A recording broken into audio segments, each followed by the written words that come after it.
ये धर्मदास जी, इनका वैश्य कुल में जन्म था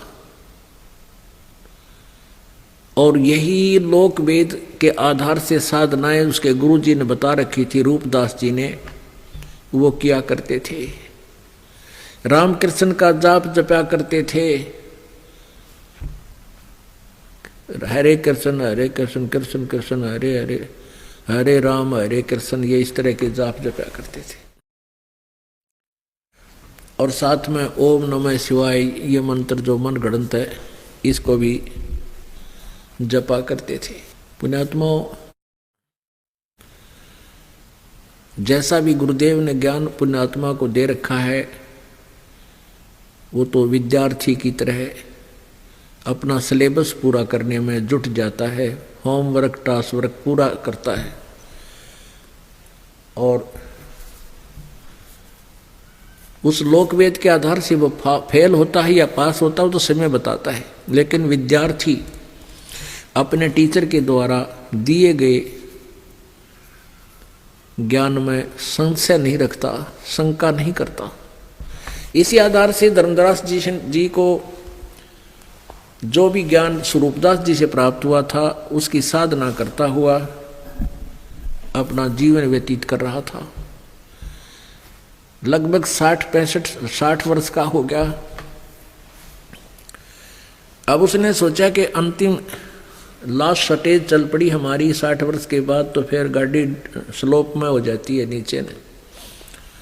अब उसने सोचा कि अब कोई अपना तीर्थ यात्रा कर लेता हूं। अपनी पत्नी से परामर्श किया और धन लेकर के तीर्थ यात्रा पर चल पड़ा, रास्ते का खर्चा लेकर।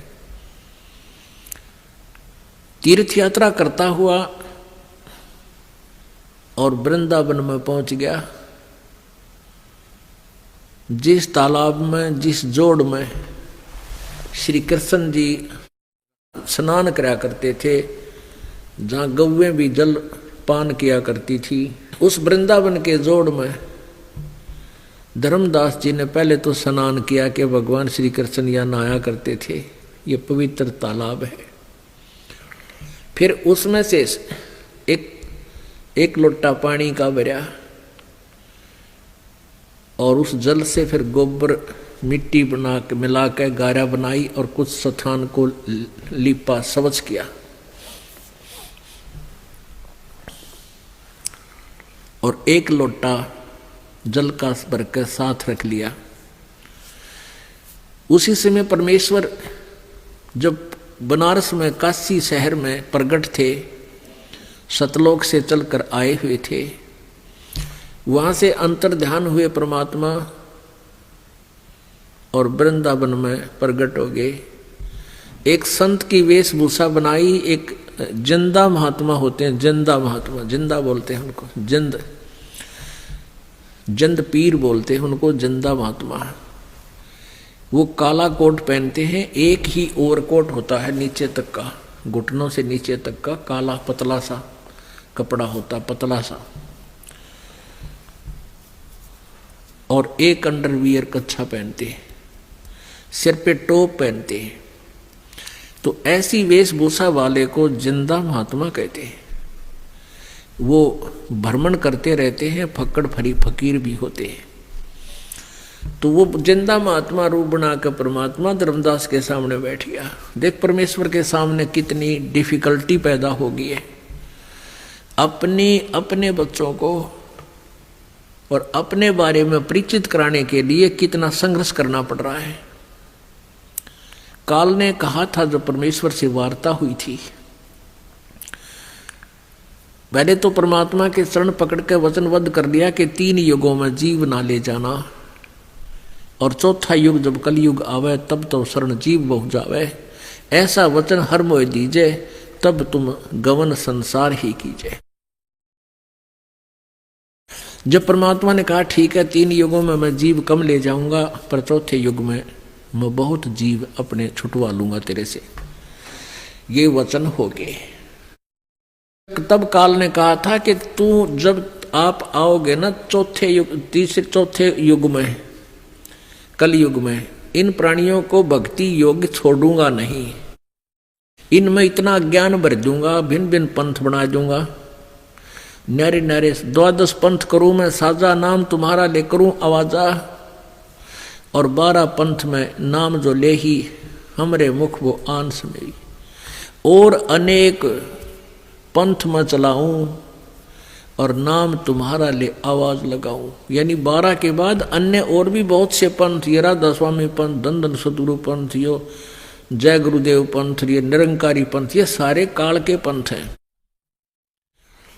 कहता ये सब भ्रमित कर दूंगा, और उधर से देवी देवल धाम पुजाऊं, तीर्थ व्रत जब तप मन लाऊं, इनको ऐसा फंसा दूंगा। और आप जब आओगे या आपका कोई संत आएगा, वो कहेगा परमात्मा कबीर जी है, वो कहेगा ब्रह्मा विष्णु महेश भगवान नहीं है, तो फिर उसके पीछे डंडे लेकर पड़ेंगे लोग कि ब्रह्मा विष्णु, ये विष्णु को भगवान नहीं बताता है। और परमात्मा ने 600 साल पहले कहा था कि वो मेरा काम है, फिर जब मैं आऊंगा। अब 600 साल पहले जब तो परमात्मा ने वो लीला कर दी जो भगवान किया करता है, तो उस समय तो इनकी दाल गल गई। अब परमात्मा ने कहा था बिचली पीढ़ी, अब ये बिचली पीढ़ी शिक्षित है, और इस बिचली पीढ़ी में ये ज्ञान स्पष्ट होगा, क्योंकि शिक्षित अब सदग्रंथों को देखकर तुरंत मान जाएंगे। आपको शिव पुराण का प्रमाण देते हैं, थोड़ा सा ये दिखाते हैं कि ब्रह्मा विष्णु, ये विष्णु और ब्रह्मा और ये शिव जी महेश, ये भगवान नहीं है। ये दास नहीं कह रहा, लेकिन है तो सच्चाई है। परमात्मा ने 600 वर्ष पहले के, आज हमारे सदग्रंथ पुराण बता रहे हैं, इनकी जीवनी बता रही है। देखिएगा ये शिव महापुराण हिंदी टीका सहित भाग 1, ये कहाँ से प्रकाशित है? श्री शिव महापुराण विद्या अवरिधि पंडित ज्वाला प्रसाद जी मिश्रकृत हिंदी टीका सहित। ये कहाँ से प्रकाशित है? खेमरा श्री कृष्ण दास प्रकाशन बंबई, इतने से। ये देखिएगा शिव पुराण है 17 पृष्ठ, और ये नीचे विद्वेश्वर संहिता है। ये विद्वेश्वर संहिता भाग 1 अध्याय 9 में एक बार क्या था कि ब्रह्मा जी और विष्णु जी का इस बात पर झगड़ा हो गया। वो कहे मैं तेरा बाप और वो कहे मैं तेरा बाप। इन दोनों के बीच में एक सतम डाल दिया इस काल भगवान ने, इस ब्रह्म ने। इसके विषय में नंदिकेश्वर उनका बैल बता रहा है, उस काल का बैल बता रहा है। नंदिकेश्वर बोले इस प्रकार, भगवान ने उन नम्र हुए ब्रह्मा और विष्णु पर अनुग्रह करके उनके युद्ध में परस्पर उनकी सेना मारी गई थी, उन सबको अपनी शक्ति से जीवित कर उठाया। फिर क्या बोला? वो क्या कहता है कि और दूसरे को दोनों से कहा काल ने क्या कहा कि मेरे सकल और निष्कल भेद से 2 स्वरूप है, 2 स्वरूप हैं,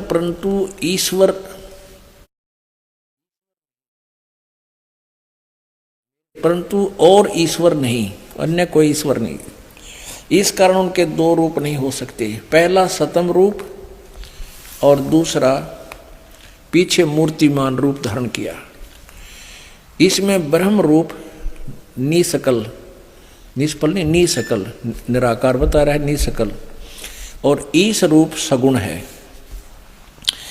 मेरे ये दोनों रूप सिद्ध हैं, दूसरे किसी के नहीं हो सकते। इस कारण तुम दोनों को, ओहो, अब ब्रह्मा कहता मैं तेरा उत्पत्ति करता, विष्णु कहता मैं तेरा बाप, तेरा जन्म मेरे तो हुआ ना बीते। तो यहां बता रहा है कि इस कारण तुम दोनों को अथवा दूसरों को ईश्वरत्व की प्राप्ति नहीं हो सकती। तुमने जो अज्ञान से अपने को ईश माना, अपने आप को तुमने भगवान मान लिया, यह बड़ा ही अद्भुत हुआ। इसके दूर करने को ही मैं रण स्थान में आया। अब तुम अपना अभिमान त्याग कर मुझ ईश्वर में अपनी बुद्धि लगाओ। मेरे प्रसाद से लोक में सब अर्थ प्रकाश होते हैं। हम ये कहना चाहते थे कि ब्रह्मा विष्णु महेश भगवान नहीं है, और ये इनकी हिस्ट्री बता रही है। इनका पिताजी कह रहा है कि तुमने जो अज्ञान से अपने को ईश मान लिया, प्रभु मान लिया, स्वामी मान लिया, ये बड़ा ही अद्भुत हुआ। और तुम्हारा दिमाग ठिकाना करने के लिए मैं रणस्थान में आया हूँ, उसके दूर करने के लिए मैं रणस्थान में आया हूँ।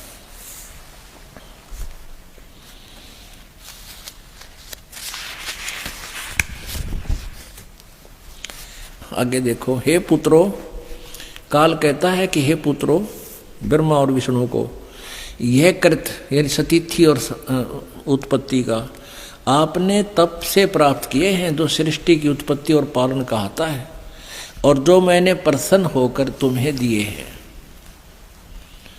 इसी प्रकार दूसरे दो कृत रुद्र और महेश को प्रदान किए। अब यहां देख लो पुण्यात्माओं, दो तो ये ब्रह्मा विष्णु महेश हो गए हैं, और दो इसका आगे न्यारे और बता दिए, ये रुद्र और महेश। तो इसे और है, यू काल है जो इनसे अलग है, जो सामने वास्तविक रूप में आता नहीं, जिस कारण से इसको निराकार मानने लगे। साधना की उससे ये मिला नहीं, इसके पाने की साधनाएं वेदों में वर्णित नहीं है, तो जिस कारण से इसको निराकार मान लिया। अब धर्मदास जी वहाँ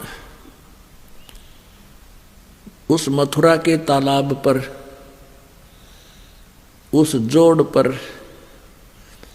मोक्ष पाने के लिए स्नान करके बाहर बैठ गए, अपना नित्य कर्म करने लगे। और वो परमात्मा पूर्ण ब्रह्म एक जिंदा महात्मा का रूप बना के, और उनसे लगभग 50 फुट की दूरी पर बैठ गए, क्योंकि काल ने, इस काल भगवान ने हमारे साथ ऐसा जुल्म कर रखा है कि हम अपने पिता को भी पहचानने योग्य नहीं छोड़े।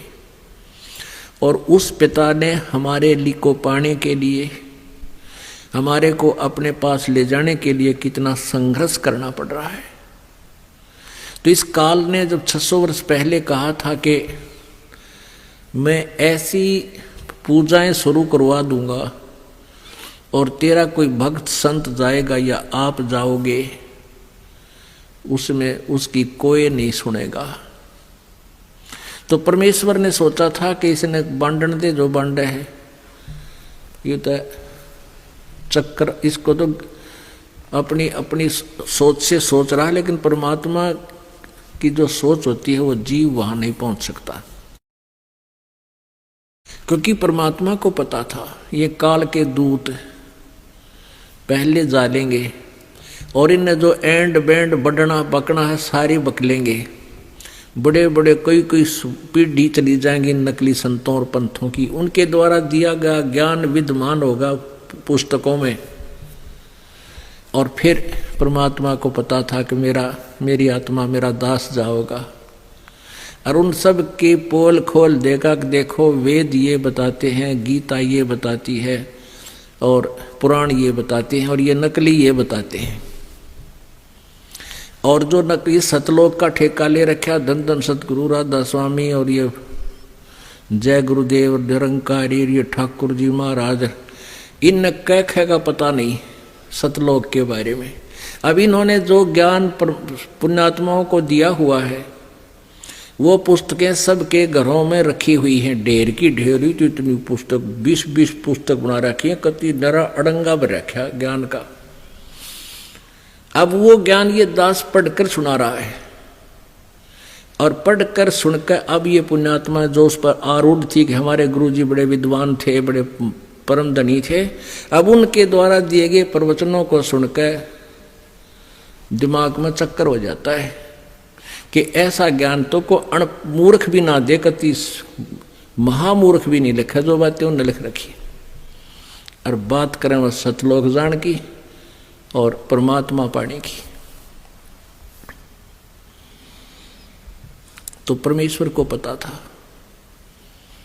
कि जो समय आएगा जब हमारी मोक्ष समय निर्धारित है, उस समय सारा समाज शिक्षित होगा। इन नकलियों ने अपना अनुभव सब लिखकर छोड़ रखा होगा और हमारा दास जा करके उनको रूबरू करा देगा, तुलना कर देगा उन यथार्थ ज्ञान से और उस डुप्लीकेट ज्ञान की, और पुण्यात्मा अपने आप समझ जाएंगे। और फिर अब देखना तूफान सा उठेगा एक बार, क्योंकि सबको भगवान चाहिए। ये तो देखा देखी पड़े वहाँ पर, किसी ने कोई सुख नहीं। उन लाखों लोग इकट्ठे कर रखे उन्हें दूसरे संतों ने, नकलियों ने। अब पता लगता जाएगा और वो उसका अगर डांक ठोक देंगे, छलांग मारते आवेंगे, वो दिन दूर नहीं है। तो काल ने किसा जुल्म कर रखा है। यदि परमात्मा न्यू कह देख ब्रह्मा विष्णु महेश तेरे विष्णु और ये शंकर भगवान को न्या, तो धर्मदास जी एक शब्द भी नहीं सुने हैं और नाराज हो जाता। अब अपनी प्यारी आत्मा को अपनी शरण में लेने के लिए परमेश्वर तो दास बने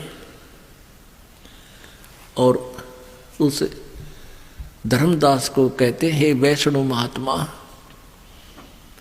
जब धर्मदास जी ने देखा कि ये मुसलमान संत मेरी क्रियाओं को ध्यानपूर्वक देख रहा है, तो धर्मदास जी ने फिर पहले अपना सारा कर्मकांड कर लिया। वो क्या किया, श्री विष्णु जी की मूर्ति साथ रखते थे, ठाकुर जी की मूर्ति शाल्यग्राम बोलते हैं उसको उस जोड़ के पानी तक साफ नवाया, पुराने कपड़े उतारे, नए कपड़े ठाकुर जी को पहनाए, तिलक विलक करके साथ रख लिया। और फिर आरती, वो गीता जी का नित्य पाठ करता था, स्वाध्याय करता था, जो उनके दैनिक क्रिया में था, वो शुरू किया। अब गीता जी के पाठ को पढ़कर सुना रहा है। सबसे पहले उन्हें 7वें अध्याय को प्रारंभ किया। 7वें अध्याय का प्रारंभ किया, 7वें अध्याय को पढ़ा। उसके बाद फिर 8वें अध्याय को भी पढ़ दिया, क्योंकि उसने ये देखा कि सामने वाला जो साधक है ये बहुत ध्यान से हमारे इस ज्ञान को सुन रहा है, और जैसा भी उसके गुरुदेव ने उनका अनुवाद किया था वो अनुवाद भी धर्मदास सुना रहा है।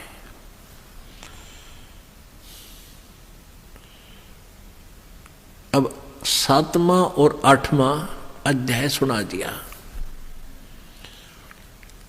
उसके बाद फिर उसने कोई कहीं से कोई कहीं से, फिर 15वां अध्याय के कुछ श्लोक सुना दिए, फिर 18वां अध्याय के 17वां अध्याय सुनाया। सुनता रहा, बोलता। और परमात्मा ऐसे ऐसे ऐसे गर्दन हिला रहे जैसे उसको महसूस हो रहा था ये तो बहुत ही आनंद ले रहा तुम्हारे ज्ञान में। तो धर्मदास ने सोचा ये मुसलमान है और हमारे हिंदू के ज्ञान से कितना प्रभावित है, क्यों ना आज इसको गहराई ज्ञान बता दूं, हो सकता है इसका उद्धार हो जाए। तब उसने सारा कुछ कह लिया, गीता जी के पाठ ज्ञान सुना लिया। तब परमात्मा ने कहा कि हे वैष्णव साधु, क्योंकि उसने वैष्णव संतों जैसी वेशभूषा बना रखी थी। अब पुण्यात्माओं, कबीर पंथ में एक और समस्या है। ये नकली कबीर पंथ में एक कंठी रखते हैं गले में, एक तुलसी की लकड़ी की एक माला, एक मणिया, और वो धागे में बांध लेते हैं, उसको कंठी बोलते हैं। ये कंठी परमात्मा ने की नहीं है, ये वैष्णव विष्णु उपासक संतों ने की परंपरा है। और रामानंद जी भी विष्णु उपासक थे, वैष्णव परंपरा से थे। रामानंद जी भी उस एक कंठी ने पहरा करते थे। और जब परमेश्वर कबीर जी उस रामानंद जी के शिष्य बनकर उनका अज्ञान हटाया था, तो कुछ दिन के लिए वह कंठी डालनी पड़ी थी परमात्मा ने कि ये अन्य रामानंद के शिष्य हैं, ये भी मेरी बात को सुन लेंगे। लेकिन बाद में वह कंठी मालिक ने फेंक दी थी निकाल के, जब रामानंद जी ने डिक्लेयर कर दिया था कि मैं भाई गुरु को ना तुम्हारा, और ये परमात्मा है, ये पूर्ण ब्रह्म आर्य हैं, सतपुरुष हैं, ये आपके मालिक हैं, इनसे उपदेश ले लो। लेकिन और ब्राह्मणों ने जो रामानंद जी के अनुयायी थे उनको विश्वास नहीं हुआ और वो शेष हुए को नहीं प्रभु के। तो परमात्मा की कंठी का प्रचलन ये सतगुरु का चलाया हुआ नहीं है और इस कंठी की हमने कति आवश्यकता। तो वैष्णव परंपरा के अंदर एक कंठी गले में, माथे पर तिलक लंबा सा और एक कैप पहनते थे और एक केवल एक ऊपर को कुर्ता पहन लेते थे, एक तहमद बांधते थे, यानी एक चादर लपेट लेते थे, पजामा धोती नहीं पहनते थे। तो ऐसी वेशभूषा बनाकर धर्मदास जी वहां विराजमान थे। तो परमात्मा ने कहा कि हे वैष्णव साधु, हे वैष्णव महात्मा, मुझे कुछ अध्यात्म ज्ञान बता दो, मैं बहुत भटक लिया हूं, आपका ज्ञान मुझे बहुत अच्छा लग रहा है, आत्मा गदगद हो रही है। अब धर्मदास जी कहने लगे, परमात्मा बोले कि मेरा कल्याण कर दो। धर्मदास जी ने कहा कि मैं कल्याण नहीं कर सकता, मुझे नाम देने का आदेश नहीं है, मेरे पूज्य गुरुदेव जी रूपदास जी हैं, आप मेरे साथ चलना और उनसे दीक्षा ले लेना, आपका कल्याण हो जाएगा। तो परमेश्वर ने कहा कि मैं चाहता हूं कि मैं उपदेश लूं और कल्याण करवाऊं, मैं चाहता हूं आपके गुरुजी के पास भी चलूं, लेकिन मेरा कुछ संशय निवारण कर दो, तभी तो मुझे कुछ विश्वास हो कि आपका ज्ञान कैसा है। जो गुरुजी का ज्ञान है वो शिष्य के पास भी तो होगा, आप उनके परम शिष्य लगते हो, आप मुझे कुछ ज्ञान बता दो और आपके ज्ञान से जो मुझे जचेगा कि सचमुच आपका ज्ञान बहुत अच्छा है, लग तो रहा कि अच्छा है, लेकिन फिर भी मेरा कुछ शंका समाधान कर दो, फिर मैं आपका मैं तो आपसे ही उपदेश ले लूंगा। परमात्मा ने कहा आपको गुरु बना लूंगा मैं। धर्मदास जी बोले नहीं, ऐसी गलती हम नहीं करते, गुरु बनना कोई बच्चों का काम नहीं, अपने सिर पे भार लेना होता है, हम तो अपने गुरु जी के पास से आपको नाम दिला सकते हैं। तो फिर भी परमात्मा ने कहा मेरे कुछ प्रश्नों का उत्तर दीजिए। तो परमात्मा ने कहा कि कौन ब्रह्मा का पिता है, कौन विष्णु की मां, शंकर का दादा कौन है, हमको दे बता। परमात्मा ने ये शब्द कहा तो धर्मदास जी ने जो लोक वेद गोट रखा था वही शुरू कर दिया। अरे क्या बात करता है जिंदा, विष्णु जी का अजरो अमर है, इनके कोई माता पिता नहीं, सर्वेश्वर है, महेश्वर है, ये सारी सृष्टि के रचनहार है, इनका कोई माता पिता नहीं, इनका जन्म मृत्यु नहीं होता, अविनाशी है। परमेश्वर ने कहा कि आप पुराणों को सत्य मानते हो? हाँ, पुराणों को हम सत्य मानते हैं, धर्मदास जी बोले। और वो साथ में कुछ पुराण भी साथ लिए हुआ था। अब ये तो हिंदी अनुवादित होगी। तो परमात्मा ने कहा कि देवी भागवत के 3रे स्कंद में विष्णु जी स्वयं स्वीकार कर रहे हैं कि हम नाशवान हैं। पुण्यात्मा, ये प्रकरण बस रह कर आपको अवगत कराया जाएगा, क्योंकि ये सत्संग सीडी के माध्यम से जनसाधारण के पास जा रहा है। और जो पुण्यात्मा प्रथम बार इस ज्ञान को सुनेगा और ये सुन लिया कि ब्रह्मा विष्णु महेश नाशवान है, तो वो सीडी बंद कर देगा, सीडी प्लेयर नहीं देख सुनेगा। और ये ज्ञान जब उसने सुन लिया, संपादक हनुमान प्रसाद पोदार, चिमनलाल गोस्वामी, ये गीता प्रेस गोरखपुर से प्रकाशित है। ये फिर वही रिवाइज करना पड़ेगा। 123 पृष्ठ पे 3रा स्कंद और संक्षिप्त देवी भागवत 3रा स्कंद। अब भगवान विष्णु दुर्गा की स्तुति कर रहे हैं, तुम शुद्ध स्वरूपा हो, ये सारा संसार तुम्हीं से उद्भासित हो रहा है, मैं ब्रह्मा और शंकर हम सभी तुम्हारी कृपा से विद्यमान है, हमारा आविर्भाव और तिरोभाव हुआ करता है। विष्णु जी कह रहे हैं हमारा तो जन्म और मृत्यु होता है, आविर्भाव माने जन्म, तिरोभाव माने मृत्यु होता है, केवल तुम ही नित्य हो, जगत जननी हो, प्रकृति सनातनी देवी। भगवान शंकर बोले देवी यदि महाभाग विष्णु तुम्ही से प्रकट हुए हैं, तुम्ही से जन्म लिया है, तो उनके बाद उत्पन्न होने वाले ब्रह्मा भी तुम्हारे ही बालक हुए, फिर मैं तमोगुणी लीला करने वाला शंकर क्या तुम्हारी संतान नहीं हुआ? अर्थात मुझे भी उत्पन्न करने वाली तुम ही हो शिवे, संपूर्ण संसार की सृष्टि करने में तुम बड़ी चतुर हो। इस संसार की सृष्टि स्थिति और संहार में तुम्हारे गुण सदा समर्थ हैं। उन्हीं तीनों गुणों से उत्पन्न हम, यानी विष्णु जी कह रहे हैं हम ब्रह्मा विष्णु एवं शंकर नियमानुसार कार्य में तत्पर रहते हैं। यहाँ तो शंकर जी बोल रहे हैं, यहाँ विष्णु जी बोल रहे थे मैं ब्रह्मा और शंकर हमारा आविर्भाव और तिरोभाव हुआ करता है। अब परमेश्वर ने जब कहा कि आप खोलिए अपनी श्री देवी भागवत 3 स्कंद और उसमें पढ़िए फलाने पृष्ठ पे। अब धर्मदास जी ने जब खोल कर देखा और सारा पढ़ा तो उसमें हालांकि उसने ये समझ लिया, जान लिया कि सचमुच ठीक लिखा है। तो वहां ब्राह्मण पंडे बहुत रहते थे।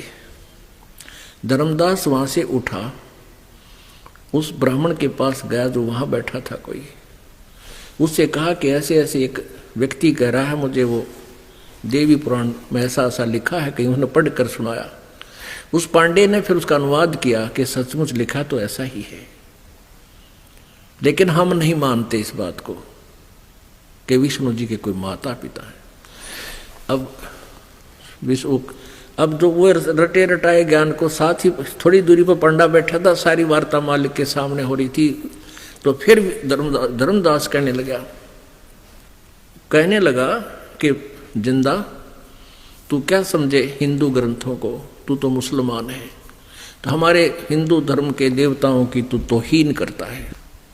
अब पुण्यात्माओं, परमात्मा ने कहा भले पुरुष आपके सदग्रंथों में लिखा है और आप फिर भी नहीं मान रहे हो। अब गीता जी में आप कह रहे हो कि गीता जी का ज्ञान सर्वश्रेष्ठ है, अब पूजा क्या, आप मंत्र क्या जपते हो? धर्मदास जी ने कहा कि हरे राम राधे श्याम राधे राधे श्याम मिला दे, हरे कृष्ण राम राम कृष्ण कृष्ण। तो परमात्मा ने कहा कि गीता जी में कहीं ये मंत्र लिखे हैं? फिर धर्मदास ने कहा कि मैं एकादशी का व्रत रखता हूं। परमेश्वर ने कहा क्या गीता जी में एकादशी का व्रत करने का विधान है? नहीं। अरे भले पुरुष, जो गीता जी कह रही है वो मंत्र तुम जाप नहीं करते। 8वें अध्याय के 13वें श्लोक में कहा कि गीता ज्ञानदाता ने कि ओम इति एक अक्षरम ब्रह्म व्यवहारण माम अनुसमनीय प्रयाति तदन देहम सयाति परमाम गतिम। मेरा केवल एक मंत्र है और कोई मंत्र नहीं किसी का जाप करने का, पूरी गीता में नहीं लिखा है। और तू तो भाई डले ढो रहा है, ना मानत ना माने, न्यू कहेगा परमात्मा अंतर ध्यान होगी। बोलो सतगुरुदेव। आपने कल के सत्संग में रात्रि के समय परमेश्वर की महिमा के विषय में जानकारी प्राप्त की।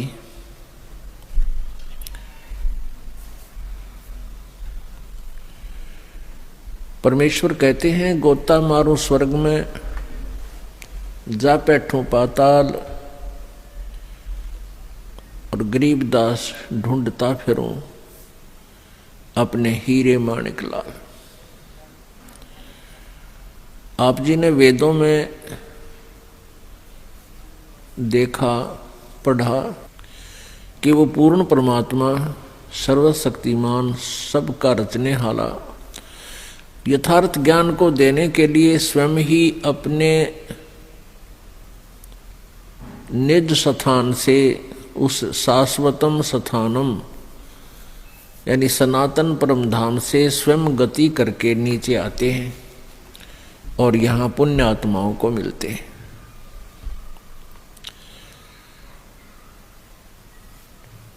किन किन को वो परमात्मा आकर मिले? जो विशेष रूप से प्रसिद्ध हैं, जिनसे हम परिचित हैं। उनमें से आदरणीय धर्मदास साहिब जी, जिसके विषय में ये ज्ञान चर्चा आज चलेगी। आदरणीय नानक साहिब जी, जो सिख धर्म के प्रवर्तक माने जाते हैं।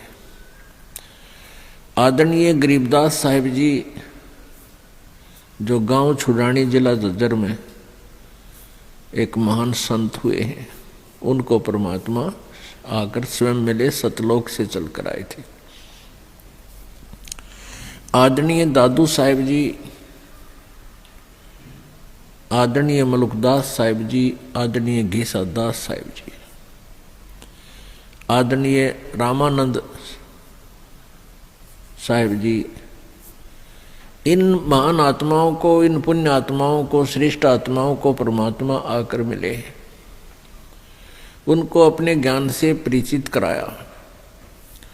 और यही वेद बताते हैं कि वो परमात्मा प्रत्येक बार आते हैं, प्रत्येक युग में आते हैं और अपने यथार्थ ज्ञान से अच्छी आत्माओं को परिपूर्ण करते हैं, उनको ज्ञान सुनाते हैं। पुण्यात्माओं, आज तक हम सदग्रंथों को महत्व इसलिए दिया करते थे कि इनके अंदर जो लिखा है वो सत्य है, लेकिन हम स्वयं नहीं देख पा रहे थे, हम स्वयं समझ नहीं पा रहे थे कि इन सदग्रंथों में लिखा क्या है। इन्हीं सदग्रंथों जैसे पवित्र चारों वेद, पवित्र श्रीमद् भगवत गीता, पवित्र 18 पुराण आदि सदग्रंथों के आधार से हमें परमात्मा की महिमा बताई जाती थी उन ऋषियों, गुरुओं, ब्राह्मणों द्वारा जो संस्कृत भाषा से परिचित थे। और संस्कृत बड़ी धारावाहिक संस्कृत बोला करते थे। तो हमारे पूर्वज ये सोचा करते थे कि बड़े विद्वान पुरुष हैं, इन्होंने ठीक से सदग्रंथों को समझा है और जो ये हमें बता रहे हैं हमारी लैंग्वेज में, संस्कृत को पढ़कर वो फिर अपनी व्याख्या करते थे उसी अक्षत्रिय भाषा में। तो अक्षत्रिय भाषा को समझकर वो लोग समझा करते थे श्रद्धालु कि ये बोलने वाला वक्ता सदग्रंथों के आधार से ही हमें ज्ञान दे रहा है। तो आज उन्हीं सदग्रंथों में हम देख रहे हैं, पढ़ रहे हैं कि हमें जो ज्ञान प्राप्त हुआ था, जो हमें बताया गया था, उसके विपरीत सदग्रंथों में विद्यमान है, लिखा है।